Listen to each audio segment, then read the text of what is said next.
पद रत्नाकर जी का पाठ, पद संख्या 489, 489। पद रत्नाकर जी का पाठ, पद संख्या 489, 489। सखी हो गई क्या मैं पगली, बदल गया या तेरा रूप। सखी हो गई क्या मैं पगली, बदल गया या तेरा रूप। तेरी जगह दिखाई देते मुझको मोहन रूप अनूप। तेरी जगह दिखाई देते मुझको मोहन रूप अनूप।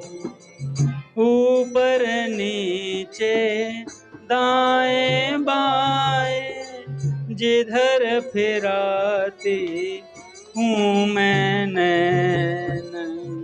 ऊपर नीचे दाएं बाएं जिधर फिराती हूँ मैं नैन। सभी जगह हैं मुझे दिखते मोहन नट नागर सुखदैन।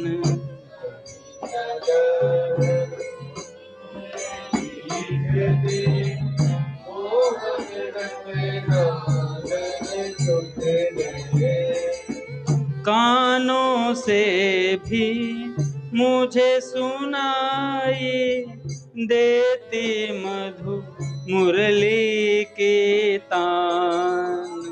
कानों से भी मुझे सुनाई देती मधु मुरली की तान। केवल वह बज रही सर्वदा अथवा हुए विमोहित कान। केवल वह बज रही सर्वदा अथवा हुए विमोहित कान। नासा नित्य पा रही उनके अंग सुगंध मधुर चहु ओर।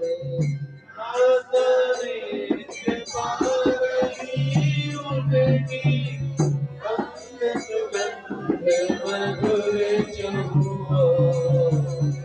चखा रहे रसना को वे नित मधुर सुधा निज नंद किशोर। रसना को वे नित मधुर सुधा निज नंद किशोर। अंग सदा पाते रहते हैं प्रियतम का प्रिय अंग स्पर्श। सदा पाते रहते हैं प्रियतम का प्रिय अंग स्पर्श।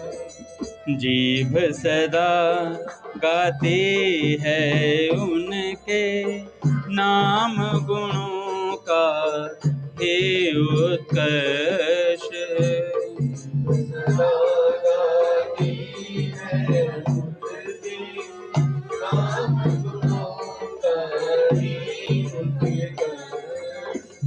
कौन कहे किससे क्या कैसे मिटे सभी माया के द्वंद। कौन कहे किससे क्या कैसे मिटे सभी माया के द्वंद। चलती रहती अब तो लीला मैं की नित लीला स्वच्छंद। चलती रहती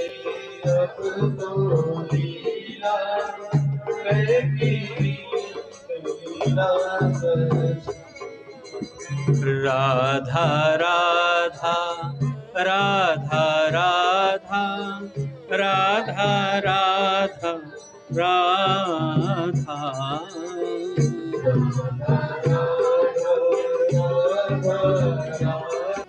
बोले राधा माधव सरकार की जय। पूज्य श्री भाई जी महाराज की जय। पूज्य श्री राधा बाबा की जय। पूज्या मैया की जय। अपने प्यारे भैया की जय। पूज्य दादा की जय। भक्तवत्सल भगवान की जय। हरि बोल। बड़े सौभाग्य का क्षण है कि आज भी हमें सत्संग और कीर्तन का परम लाभ प्राप्त हो रहा है। पहले पूज्य सेठ जी के कुछ वाक्य सुनेंगे, उसके बाद एक भक्त की चर्चा करेंगे।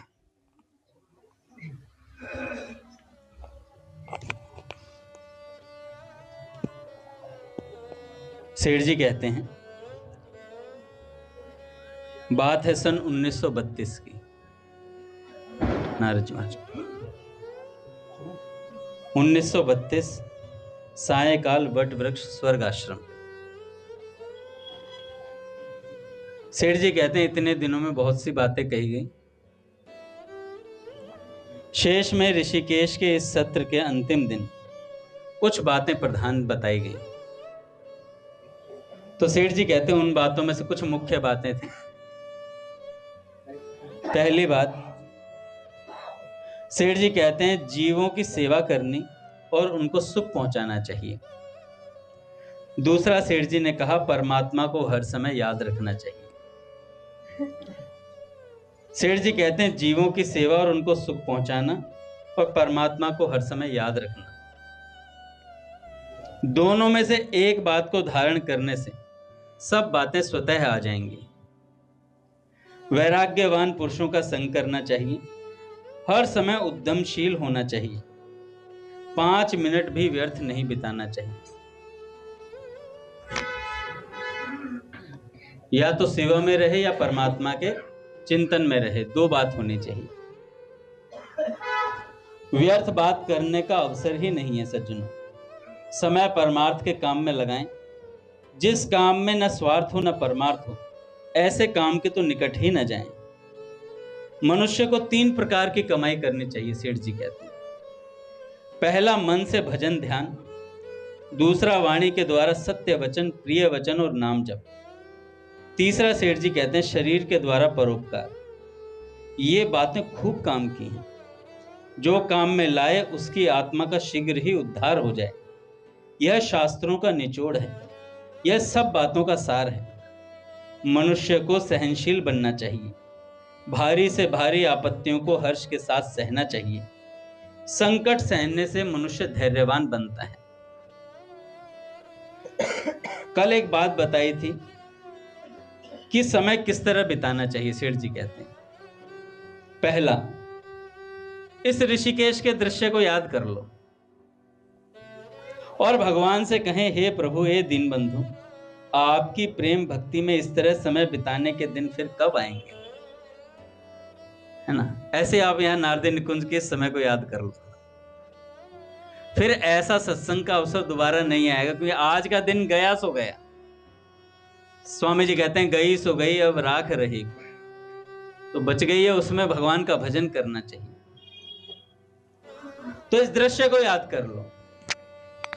अगला, सेठ जी कहते हैं, सुनी हुई बातों में गीता इत्यादि का मनन निधिध्यासन करना चाहिए और उनमें मन लगाकर समय बिताना चाहिए। जिनके पास सत्संग की लिखी हुई बातें हों, उनके अनुसार मनन करें, एकांत में चिंतन करें, फिर उन बातों को काम में लावें। उन बातों को सब प्रकार से समझ लें और काम में लाने वाली नहीं हो उसे छोड़ दें। जो काम में लाने वाली हो पकड़ लें अपनी तरफ। युक्ति संगत जचे, उनको काम में लाने के लिए कटिबद्ध हो जाएं। इन सब बातों का प्रत्यक्ष फल मिलेगा। परमात्मा का दर्शन होगा और उनकी प्राप्ति होगी। जिनको आज परमात्मा कोसों दूर दिखते हैं, उन्हीं पुरुषों को वह परमेश्वर रोम रोम में, पत्ते पत्ते में दर्शन देगा। संसार दुखमय के बदले आनंदमय हो जाएगा। भगवत स्वरूप में निष्ठा वाली परम शांति प्राप्त होगी। चारों ओर शांति ही शांति होगी। समय की अमूल्यता को जानने के साथ ही वैराग्य हो जाएगा। देवताओं के समय का इतना मूल्य नहीं है जितना अपने समय का है सज्जन। सेठ जी जब प्रवचन करते थे, पूज्य भैया बताते हैं कि मारवाड़ी मिश्रित हिंदी बोला करते थे। तो कईयों ने कहा सेठ जी आपकी बात तो समझ में ही नहीं आती है। कह रहे कोई बात नहीं, ये बातें ना हवा में रहेंगी, जिनको काम में लेनी होगी उनके काम में आ जाएंगी, सीधी सी बात है। तो अब देखो आज हमारे पढ़ने में आ रही है बातें। ये कोई उस समय हम तो नहीं थे वट वृक्ष पर, आज हैं हम वट वृक्ष पे। अभी हम वट वृक्ष पे बैठे हैं और वही सेठ जी का प्रवचन सुन रहे और सेठ जी हमें समझा रहे। वट वृक्ष तो देखा ही हमने, भावना कर लो। देखो हवा में है तभी तो हम सुन पा रहे हैं, नहीं तो सुन ही नहीं पाते सेठ जी की इन बातों। तो सेठ जी कहते हैं भैया जितना मनुष्य के समय का मूल्य है उतना देवताओं के समय का मूल्य नहीं है। ऐसा साधन प्राप्त होने पर भी जीव मुक्ति का साधन ना करे उसको धिक्कार है। सो परत्र दुख पावई सिर धुनि धुनि पछताई, काल ही कर्म ही ईश्वर ही मिथ्या दोष लगाई। देखो किसी को भोजन करते समय निम्न भाव हो सकते हैं, परमेश्वर बुद्धि, महात्मा बुद्धि, कुटुंबी बुद्धि। आज पूज्य मलुकपीठ सरकार कह रहे थे, कहते भगवान से प्रार्थना करो, हे नाथ आप दर्शन दो या मत दो, अपने स्वच्छंद रहो, आप स्वतंत्र रहो, हमारी तरफ से आप खुले हो, पर नाथ एक काम कर दो हमारे लिए, आपके प्रेमी अनुरागी संतों का संग मुझे दे दो, उनके सन्निधि मुझे दे दो, मेरे को यही अभिष्ट है। आप स्वतंत्र रहो नाथ। आप भगवान तो स्वतंत्र ही है, परम स्वतंत्र न सिर पर कोई भैया, पर फिर भी भगवान बंध जाते हैं भगवान के प्रेम से। स्वतंत्र होते हुए भी भक्त के भावों में परतंत्र हैं, ये विलक्षण भाव। नारद जी आए तो एक बात याद आ गई, किसी ने कहा कि भगवान क्या करने में असमर्थ हैं, तो एक महात्मा ने कहा कि भरत जी का चरित्र व्यास पीठ पर बैठकर सुनाने में असमर्थ है। भरत जी का चरित्र नहीं सुना सकते राम जी, क्योंकि भय बोलते तो रुदन हो जाता है, संभाल नहीं पाते अपने आप।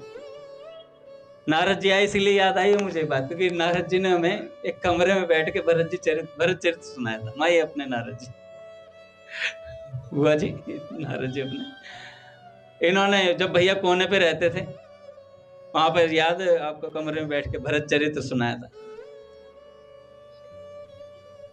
तो आज भी उसकी स्मृति रहती है। तो भगवान कुछ चीजों में असमर्थ हैं भाई। पूज्य दामानी जी पिताजी उस दिन बता रहे थे यहाँ पे बैठे, हमसे अलग होने में असमर्थ हैं। हमसे अलग नहीं हो, हम चाहे कितने ही बेकार हो पर हमसे अलग नहीं हो सकते ठाकुर जी। तो ऐसे ही बात है भैया, मनुष्य का जन्म पाकर भलाई लेकर ही जाएं, बुराई लेकर ना जाएं। अपने साथ बुराई करने वालों की भी भलाई ही करें, अपकार करने वालों के साथ उपकार करना चाहिए। इससे बढ़कर संसार में ऊंचा दर्जा नहीं है, वह मनुष्य रूप में साक्षात नारायण ही है। सबसे बढ़कर बात यह है कि समय को उत्तरोत्तर मूल्यवान बिताना चाहिए। और सबसे मूल्यवान क्या है? इसको कल्याण में लगाना, अपने भगवान का भजन करना। परमात्मा की प्राप्ति मनुष्य जन्म में एक क्षण में हो सकती है। कल अपने पूज्य भैया ने बताया 30 मिनट में। भैया ने कहा कहीं के शास्त्रों में नहीं लिखा हुआ है, ये भैया का अनुभूत प्रयोग है कि 30 मिनट में भगवान मिलते हैं। सेठ जी ने कहा था 24 घंटे लगातार करके देखो एक बार चिंतन। 24 घंटे, अरे सच बताऊं इतने उपाय हैं हमारे पास, करने का समय नहीं। मन चंचल है, मन चाहता ही नहीं। अच्छा चाहता भी है तो थोड़ी देर के लिए चाहता है ना। जब सत्संग में बैठा है तब भैया के सामने मन कहता है आज रात को मैं भगवान की प्राप्ति करके रहूं। भैया ने कहा आधा घंटा लगा कर देखो। अच्छा लगा कर देखने, भैया ने कहा मैं उपाय बता देता हूं। भैया ने कहा रोज 30 सेकंड का अभ्यास करो, पहले 30, फिर उसके बाद 50 सेकंड करो, फिर ऐसे करते करते करते, अरे ज्यादा 2-3 महीने लगेंगे। किसी दिन तो ऐसा होगा कि हम 30 मिनट बैठ पाएंगे लगातार पूरे। तो प्रयास करना शुरू करना चाहिए। प्रयास करें। भगवान ने कहा अभ्यास और वैराग्य से काम बन जाता है। अर्जुन को समझा रहे हैं भगवान। अभ्यास किस चीज का? निरंतर स्मरण का अभ्यास। संतों ने तो कह दिया अभ्यास आप निरंतर स्मरण का करो, वैराग्य हो जाएगा।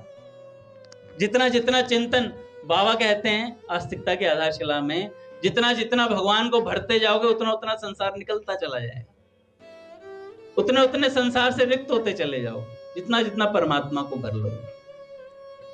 1 घंटे आपने सत्संग सुना, क्या 1 घंटा संसार आया कहीं से? कहीं नहीं आया संसार। यहाँ बैठे थे नारद निकुंज में बैठे थे, सामने राधा माधव सरकार है, यहाँ सत्संग चल रहा है। कलयुग आया कहीं से तुम्हारी कमर खींच रहा हो या कहीं से बाल खींच रही हो? कहीं नहीं आया कलयुग, प्रवेश ही नहीं है। पट खुलेंगे महाराज। श्री राम जय राम जय जय राम,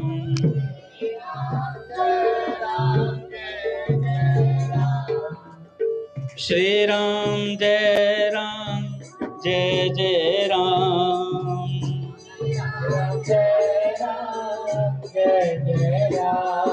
श्री राम जय राम जय जय राम,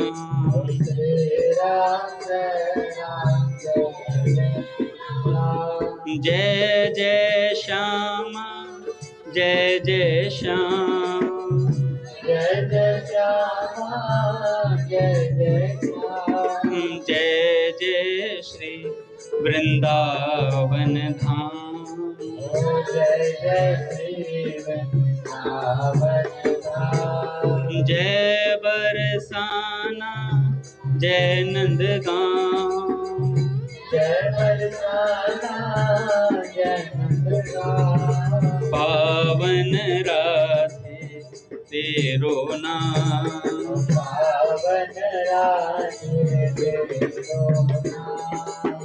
बोले राधा माधव सरकार की जय।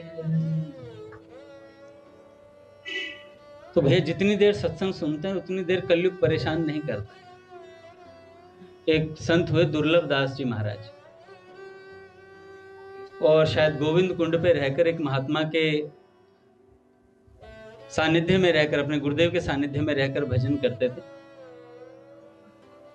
एक दिन अपनी कुटिया से माला लेकर बाहर निकले। नारद जी महाराज उनके सामने एक काली सी आकृति का व्यक्ति प्रकट हुआ। तो उन्होंने पूछा आप कौन? कह रहे मैं तुम्हारा काल हूं। कह रहे काल हो तो नजर मिला के बात करो। मेरे काल हो तो नजर मिला के बात। कह रहे ये माला छोड़ दो, तुम नाम जप की माला छोड़ दो और नाम जप बंद कर दो, फिर मैं नजर मिला पाऊंगा। कह रहे बेवकूफ हूं क्या मैं? नजर मिला के बात कर। कह रहा नजर नहीं मिला सकता मैं नाम जापकों से। कह रहे नहीं मिला सकता तो फिर करने क्या आया है? कह रहे लेने आया हूं आपको। कह रहे मैं तो जाऊंगा नहीं, नाम जब छूटेगा नहीं। कह रहे महाराज आज्ञा ऊपर की। कह रहे आज्ञा हो चाहे कुछ हो, नाम जब तो नहीं छूटेगा। अब ये बात हुई तो उन्होंने जाकर अपने गुरुदेव से कहा, गुरुदेव ऐसी ऐसी बात हुई कि नाम जब कर रहा था और ऐसे ऐसे काली सी आकृति है। गुरुदेव ने कहा वो तुम्हारा काल था, आज तुम्हें मृत्यु आनी थी, नाम जप के प्रभाव से तुम्हारी मृत्यु टल गई आज। ऐसा नाम जप का विलक्षण प्रभाव है, ये भगवान के स्मरण का प्रभाव है। जिसकी जीभ पर नाम है, पूज्य मलुकपीठ सरकार बताते हैं, एक संत हुए, उनका नाम मुझे ध्यान नहीं है, लगभग 40 वर्षों तक उन्होंने भागवत जी की कथा कही पूज्य पहाड़ी बाबा सरकार के आज्ञा पे। और कथा कहते थे। एक दिन कथा कहते कहते थोड़ा स्वास्थ्य अनुकूल नहीं था तो एकदम बीमार पड़ गए। जैसे ही बीमार पड़े हॉस्पिटल ले गए। पूज्य मलुकपीठ सरकार कथा कर रहे थे और पूज्य भक्तमाली जी महाराज उनके बगल में बैठे हुए। किसी ने कहा कि महाराज जी ऐसे ऐसे धर्म संघ वाले गुरु जी हॉस्पिटल में हैं और बहुत ज्यादा स्वास्थ्य खराब है। तो महाराज जी ने कहा ठीक है, कथा विराम होते चलते हैं, अपन लोग मिल के आएंगे। भक्तमाली जी महाराज पूज्य मलुकपीठ सरकार फटाफट गए दौड़ते हुए। गए तो अच्छा आपके गुरुजन आए और आप हॉस्पिटल में हो तो अकस्मात आंसू आ ही जाते हैं। तो उन्होंने देखा और कहा कि गुरुजी अब जाने की बेला निकट है। पूरा जीवन ब्रज में रहे और अब आगरा में ले जाके यहाँ पटक दिया हॉस्पिटल में। तो अब ये तो विलक्षण होगी। कह रहे नहीं, चिंता मत करो, प्राण धारण करो, अभी तुम नहीं जाओगे। इतनी बात बोली और पिताजी प्रणाम। आइए पिताजी।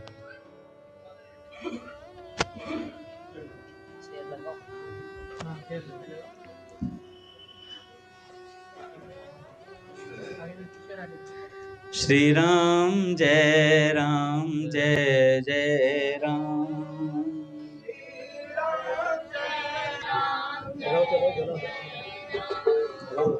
श्री राम जय राम, जय जय राम।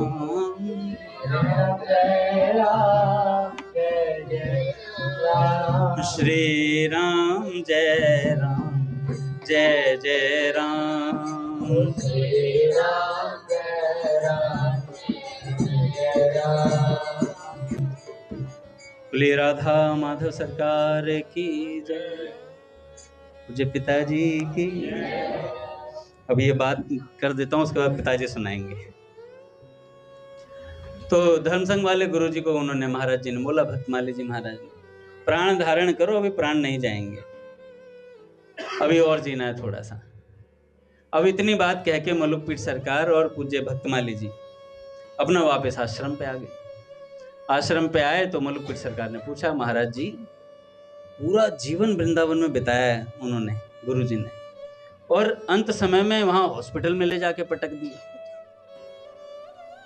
अब ये तो पूरा जीवन ब्रज में, उसके बाद फिर वहां हॉस्पिटल में मृत्यु हो जाती तो महाराज जी ने कहा, भक्तमाली जी महाराज ने, कि पंडित जी ये कलयुग है, आपके शरीर को कहां से कहां ले जाकर पटक देगा कोई भरोसा नहीं है।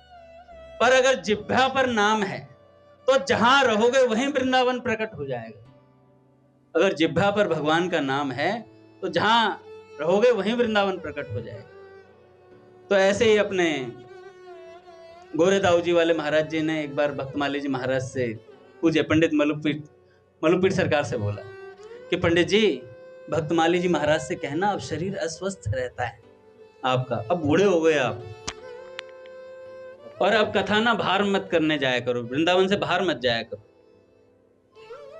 तो पूज्य मलुकपीठ सरकार ने कहा कि मेरी तो इतनी हिम्मत है नहीं गुरुजी से मैं ऐसा बोल दूं। कह रहे आप मेरा नाम लेके बोल देना। कह रहे हाँ, फिर प्रयास कर सकता हूं।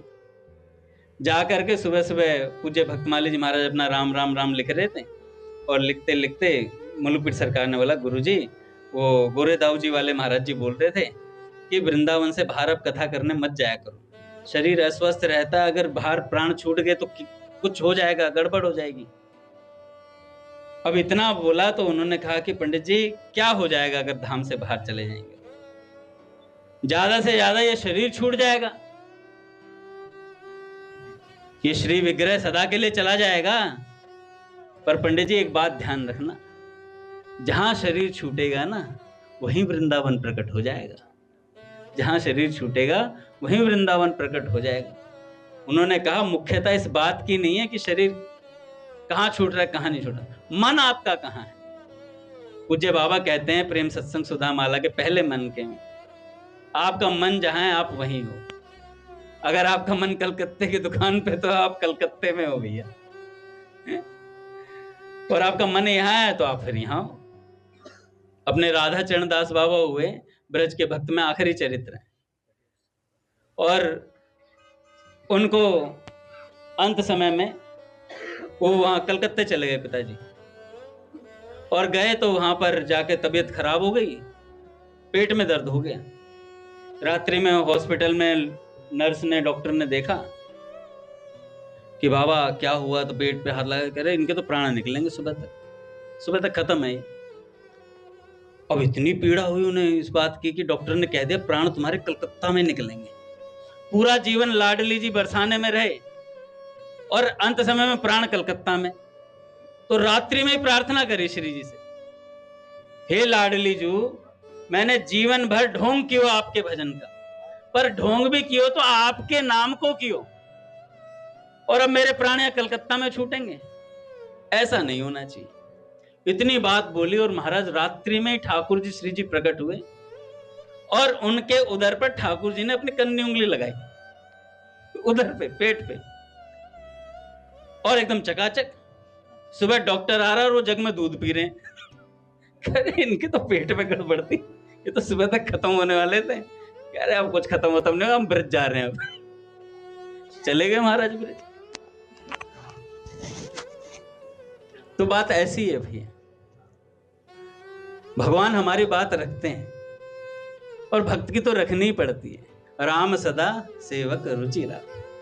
हमारे मन में जो है ना, अगर हमें भगवान को चाहते हैं, अंत समय में क्या अभी भी चाहते हैं। मुझे भैया कहते हैं कि सब चीजें चाहना से मिल जाती हैं, भगवान चाहना मात्र से मिलते हैं। अगर आपने चाह कर ली तो काम हो जाएगा। आप चाहते हैं भगवान आपके सपने में आए, आप एक बार कहिए भगवान से, आ जाएंगे सपने में। और नहीं तो सेठ जी कहते हैं कि रात्रि में भगवान के नाम रूप लीला का चिंतन करते हुए सोएं तो वो समय भी भजन में काउंट हो जाता है। तो अपने तो ऐसी संतों की कई बातों को मानना है। सेठ जी ने कहा कि परमात्मा की प्राप्ति मनुष्य जन्म में एक क्षण में हो सकती है। जिस काल में परमात्मा मिले वह क्षण कैसा है, वह दशा अभी हो जाए तो परमात्मा अभी मिल जाए। इसको वही पुरुष जानता है जिनको परमात्मा के दर्शन होते हैं। वह क्षण हठात भी आ सकता है, वह क्षण समय पर तो आता ही है। किसी क्षण नाम उच्चारण करते करते वह प्रेम जागृत हो जाए तो उसको उसी क्षण परमात्मा मिल जाए। वह प्रेम उसकी दया से आता है। उसके लिए रोना चाहिए, उससे प्रार्थना करनी चाहिए। ख्याल करो परमात्मा की कितनी दया है, परमात्मा की ओर वृत्ति जानी, यह परमात्मा की कितनी दया है हम पर। अध्यात्म शास्त्र प्रचार वाली जाति में जन्म होना, यह परमात्मा की कितनी भारी दया है। और यहाँ भागीरथी के किनारे आना हुआ, यह भी परमात्मा की कितनी दया है। गंगा तट, वट वृक्ष, भगवत चर्चा और यह गंगा जी की रेणुका जो मुख और नासिका के द्वारा पेट में जाकर बाहर भीतर से रोम रोम को पवित्र करती हैं। गंगा जी का जल बाहर भीतर रोम रोम को पवित्र कर रहा है।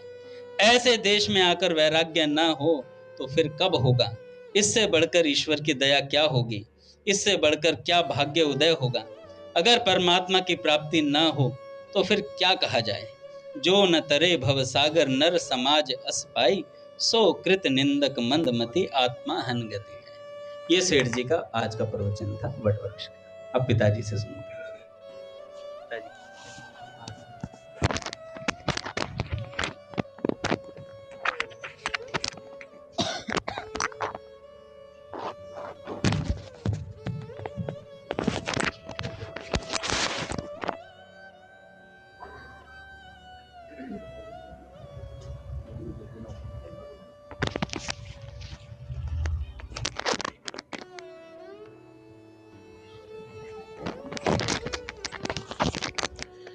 सबको सप्रेम जय श्री कृष्ण।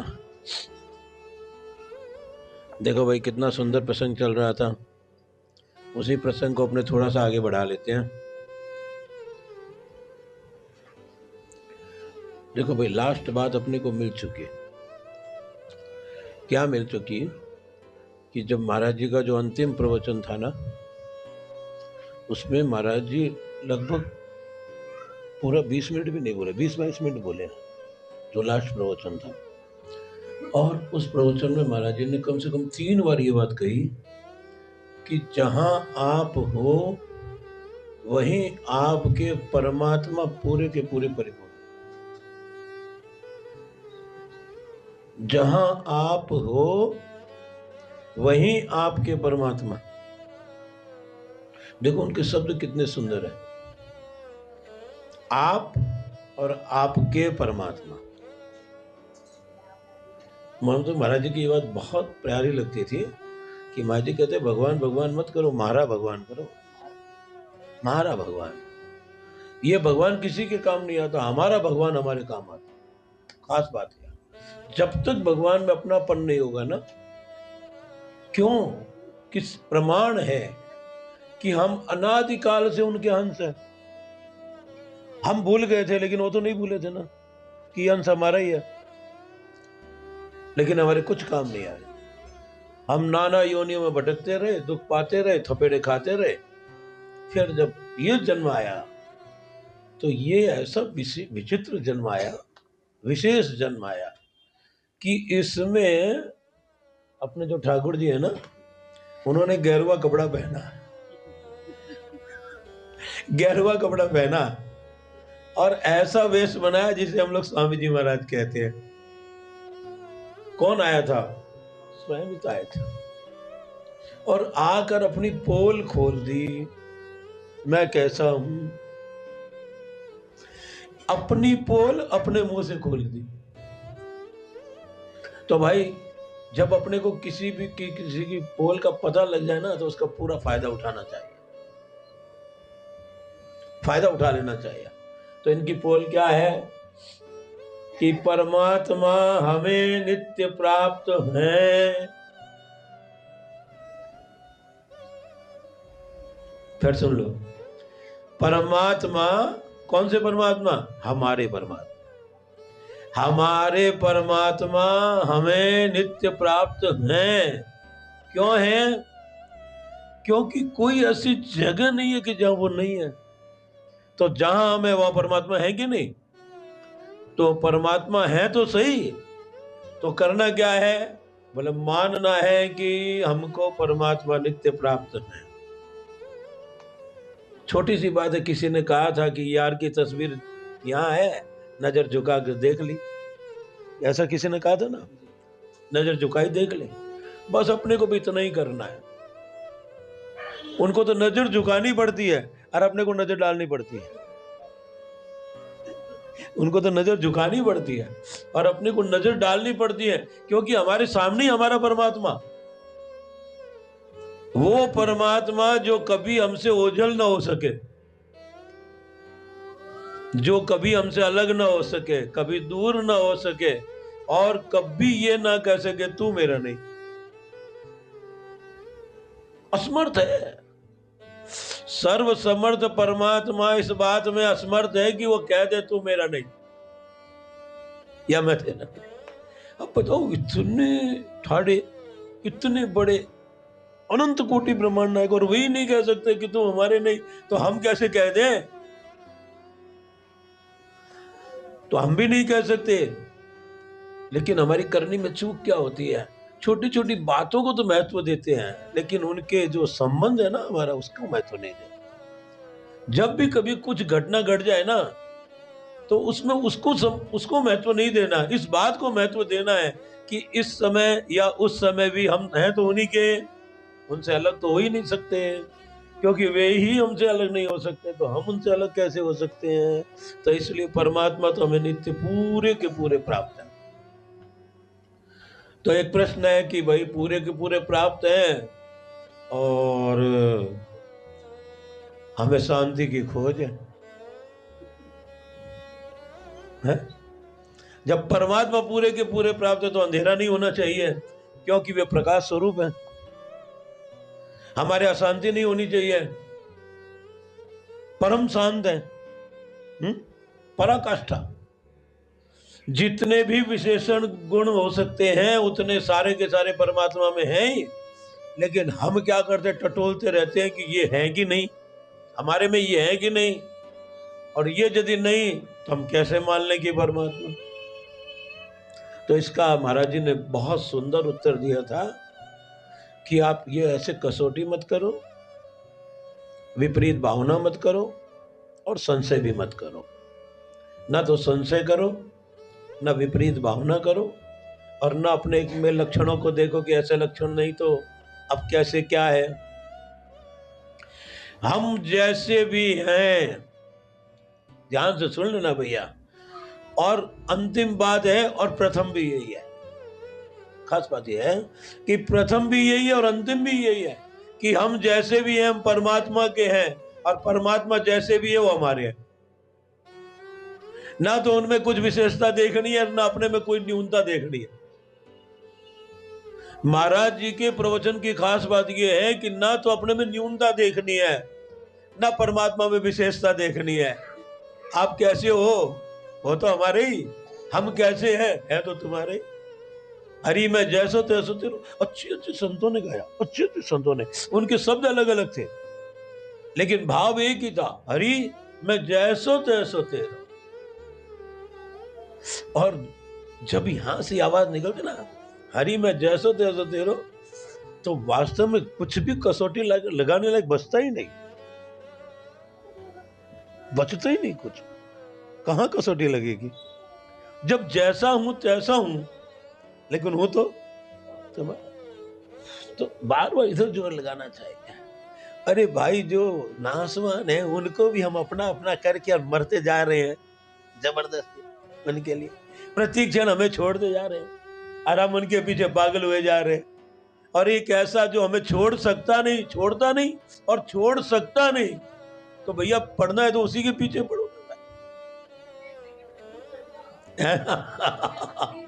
जब दूर दर्द हो तो भी दूर होते नहीं, मजे की बात ये है। और हम पाते तकलीफ,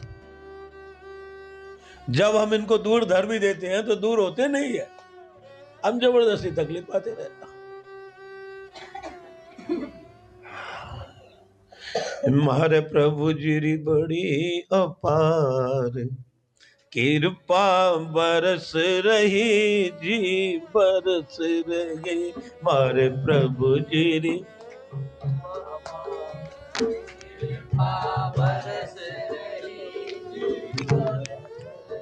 हमारे प्रभु जी बड़ी अपार कृपा बरस रही जी, बरस रही हमारे प्रभु जी पापार बरस रही। ऐसी अनवरत बरसात है जो कभी रुक नहीं सकती। और संतों ने स्पष्ट दर्शन किया और अपने को दर्शन करा भी दिया। पहली कृपा मिनख बनाया, पहली कृपा, हमारे मारवाड़ी शब्द में ना मिनख बोलते हैं ये मनुष्य के शरीर को, मिनख आदमी।